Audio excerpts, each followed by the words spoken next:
Baik, selamat sore untuk kita. Perkenalkan, kami dari kelompok 3 akan mempresentasikan hasil diskusi dari kelompok kami, eee, dalam menganalisis dan mengamati pemasaran dari PT Telkom Indonesia Tbk. Next.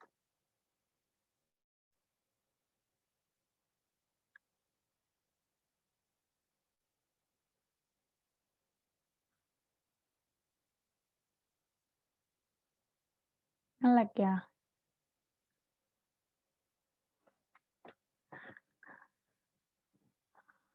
Ulang aja nanti.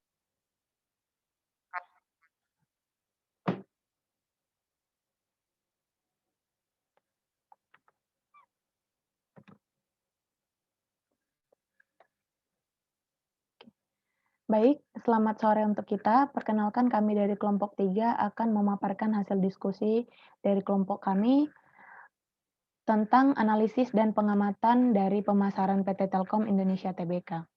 Next.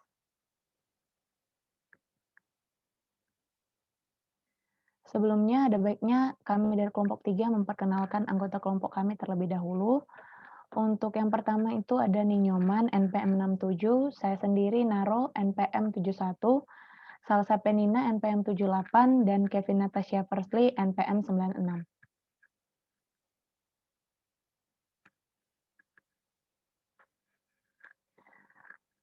Sebelumnya kami akan menjelaskan background dari PT Telkom Indonesia. PT Telkom Indonesia adalah badan usaha milik negara yang bergerak di bidang jasa layanan teknologi informasi dan komunikasi dan jaringan telekomunikasi di Indonesia. Untuk Telkom sendiri mengklaim sebagai perusahaan telekomunikasi terbesar dengan jumlah pelanggan telepon sebanyak 15 juta dan pelanggan telepon seluler sebanyak 104 juta.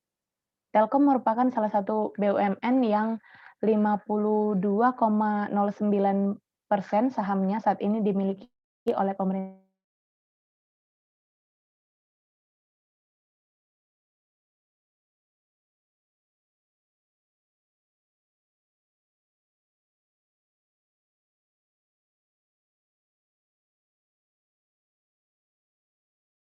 Gunakan adalah observasi dan analisis dari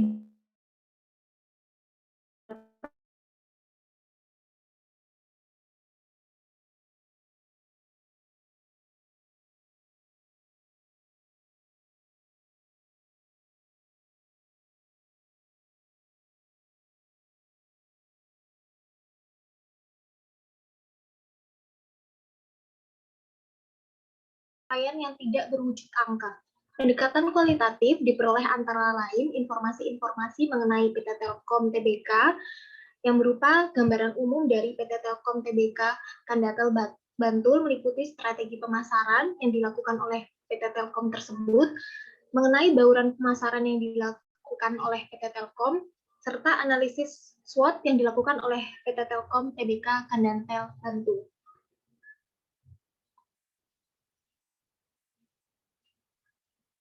Hasil dan pembahasan dalam penelitian kami ini yaitu suatu perusahaan tentunya mempunyai strategi-strategi tersendiri dalam mengembangkan sayap bisnis perusahaannya dalam rangka mencari keuntungan sebanyak mungkin. Begitu juga dengan PT Telkom Tbk, yaitu yang pertama ada analisis strategi pemasaran yang digunakan PT Telekomunikasi Indonesia atau Persero Tbk ini, dan yang kedua analisa SWOT faktor internal PT Telekomunikasi Indonesia Tbk, dan yang ketiga analisis bauran pada PT Telekomunikasi Indonesia Tbk. Selanjutnya akan dilanjutkan oleh rekan saya.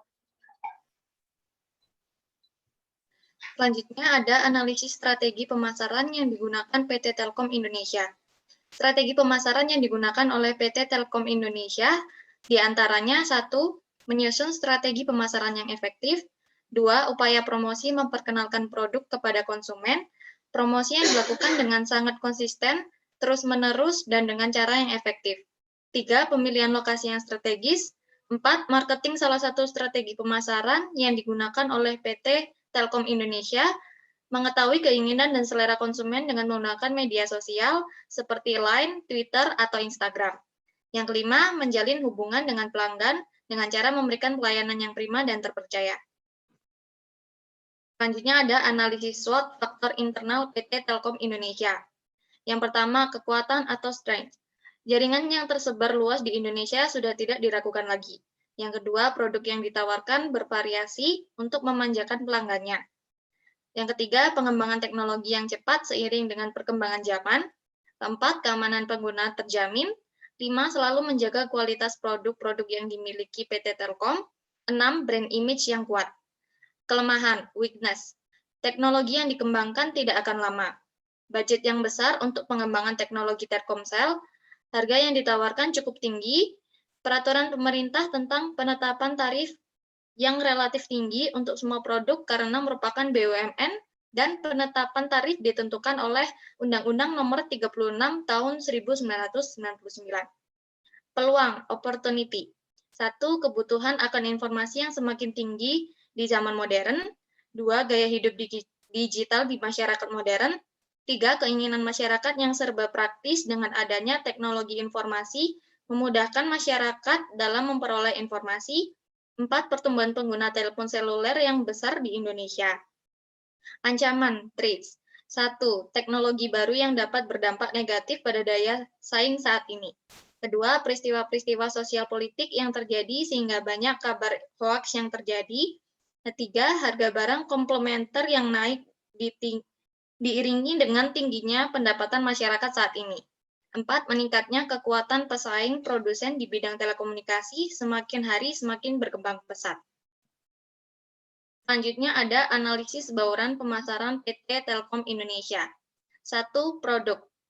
Fitur yang menarik dan bervariasi, diantaranya TV on demand, yaitu nonton ulang siaran TV hingga 7 hari sebelumnya, video on demand, yaitu nonton film pilihan lokal dan internasional, video, karaoke, dan musik, tambahan fasilitas menelpon ke semua nomor Telkomsel sepuasnya, gratis abodemen telepon, gratis menelpon lokal dan interlokal, dan WiFi ID seamless.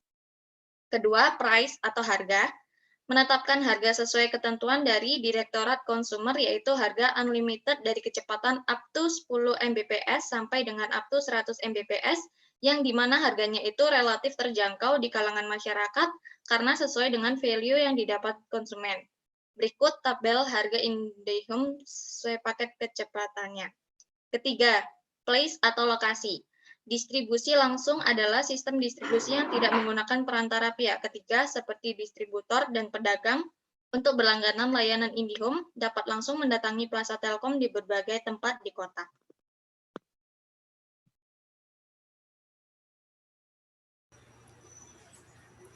Next, lanjutan analisis bauran pemasaran PT Telkom Indonesia. Jadi yang keempat ada promotion. Dalam mempromosikan IndiHome, sudah melakukan promosi berupa outbound call, beriklan di radio, dan dalam kurun waktu 3 bulan. Sekali diadakan acara talk show oleh pihak radio, seperti beriklan di media sosial lain, menyebarkan brosur, atau open table. Selanjutnya. Yang kelima ada physical evidence, menyediakan fasilitas berupa tempat Wi-Fi corner untuk masyarakat umum dengan disediakan meja-meja kecil dan alas tempat duduk. Tempat parkir dengan penjagaan 24 jam oleh petugas keamanan. Yang keenam ada people. Jadi PT Telkom terbagi ke dalam 2 garis besar, yaitu karyawan organik dan non-organik. Untuk karyawan organik yaitu yang bekerja di dalam kantor dan merencanakan pembagian program marketing sales. Karyawan organik dipimpin oleh manajer. Sedangkan yang non-organik yaitu karyawan kontrak yang bekerja untuk PT Telkom, dan karyawan non-organik ditempatkan pada Plaza Telkom yang dipimpin oleh supervisor. Selanjutnya,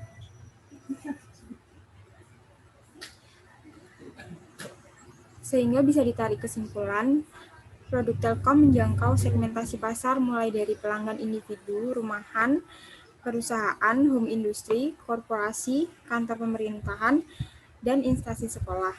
PT Telkom menerapkan promosi personal selling, di mana menggunakan marketing untuk mendatangi calon pelanggan dari rumah ke rumah untuk menawarkan produk IndiHome kepada pelanggan. Personal selling yang dilakukan tidak semata-mata hanya menjadi sales marketing, namun dapat menjadi solusi selling dan konsultatif selling bagi pelanggan. Sekian presentasi dari kelompok kami. Jika ada salah kata, kami mohon maaf. Assalamualaikum warahmatullahi wabarakatuh. Selamat malam.